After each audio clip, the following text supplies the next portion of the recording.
Hello, my friends. Welcome back. I hope you're having a great day today. I know I am because I get to be here with you and talk about movies.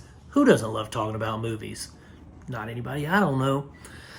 So anyway, guys, today we're going to be talking about a movie from 1972 by Andrei Tarkovsky called Solaris. Now, this got a remake back in like either the late 90s or early 2000s. I can't remember which one. I think it's more towards the early 2000s, but this got a remake with George Clooney, okay? And growing up, I had seen the George Clooney one a couple of times, and it never really spoke to me, and it never really was engaging. I found it quite boring, actually, because I feel like it was kind of, I don't know, it was slow. Maybe when I was younger, I didn't really understand the story, the complexities of the story, and maybe that's why I thought it was boring. But I watched the original just the other day from 1970. I didn't even know there was an original, if I'm being honest. I didn't even know there was an original Solaris. I thought that George Clooney's was the only Solaris, but I was wrong. Andrei Tarkovsky directs a far better film than the George Clooney film. I don't even know who directed the George Clooney film. It's probably Aronofsky or somebody. But either way, that's not the one we're talking about now, is it? So we're going to be talking about the one from 1972. I'm not going to do any of these actors the disservice or the disrespect of trying to pronounce their names, since they're all Russian and it's squiggly line in my mind's eye. I can't pronounce it. So I'm just going to say the characters. We have these characters. There's basically a space station that's orbiting this planet, and if you're on this space station, the planet has, I don't know if it's a radiation or if it's something that messes with your brain and makes you hallucinate, makes you see people that aren't there, but at the same time, there's like physical representations of these people. So is the planet sending like aliens into our mind, and our minds are projecting these aliens into real, physical forms? Or is, it asks questions that the viewer is not necessarily equipped to answer at the time of while you're viewing it. Only after you're viewing it can you really answer these questions. And I like the fact that Tarkovsky, this is a sci-fi movie, but it's also very much a character study of an individual that has insurmountable grief. Right? So basically this doctor, he sees this video of a guy who comes back from the Solaris station. The guy's talking about what he's seen, what he's heard, what he's done, all these kind of things. So now it's up to this doctor to go to the station and see what's happening. So it's him, a guy named Snout, and another guy, Arcturus or something like that, I think. So there's these three guys, but he winds up seeing his dead wife. Okay? He keeps seeing his dead wife. He's conversing with his dead wife. But the question is she really there? Or is it an alien? Or is it in his mind? It's like all these questions you want to ask, but you can't, you're not equipped to answer them because you don't know the backstory. The backstory of the planet. You don't know the backstory of the person. You're getting filled in on all this as you're going along. And when we finally get to the end, you realize that it's just a very intense case study of grief.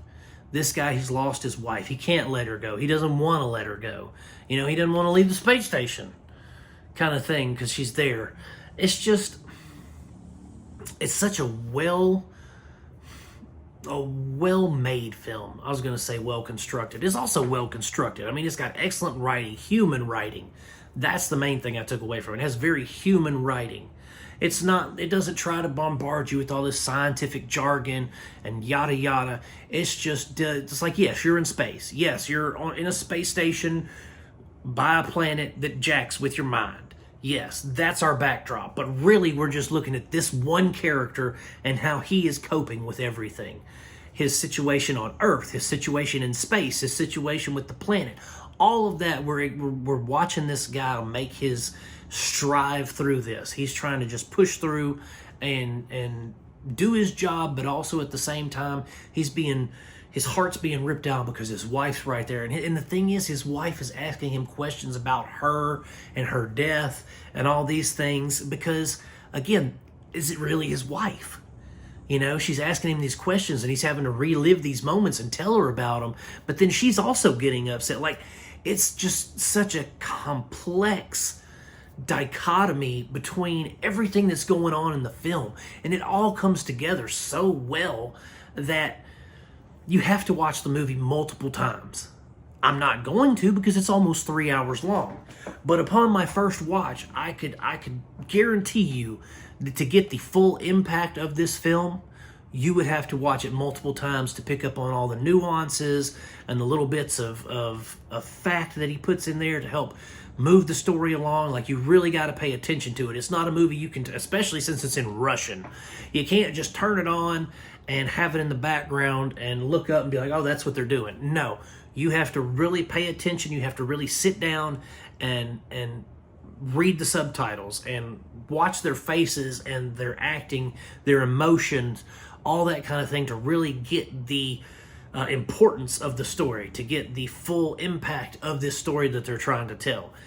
And, you know, this is the first Andrei Tarkovsky film I have ever watched, and it was excellent. Again, I didn't know that Solaris had an original film that was a Russian science fiction film at that. I thought it was just George Clooney looking pretty in space. But now that I've seen the original, I can honestly say the original is leaps and bounds better than George Clooney's Solaris.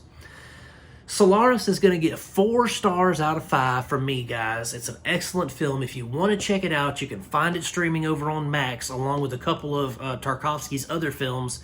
In case you want to dive into his filmography, I think I'm fixing to go watch The Stalker by Tarkovsky. It sounded really interesting from the description, so I'm going to go do that here in just a little while.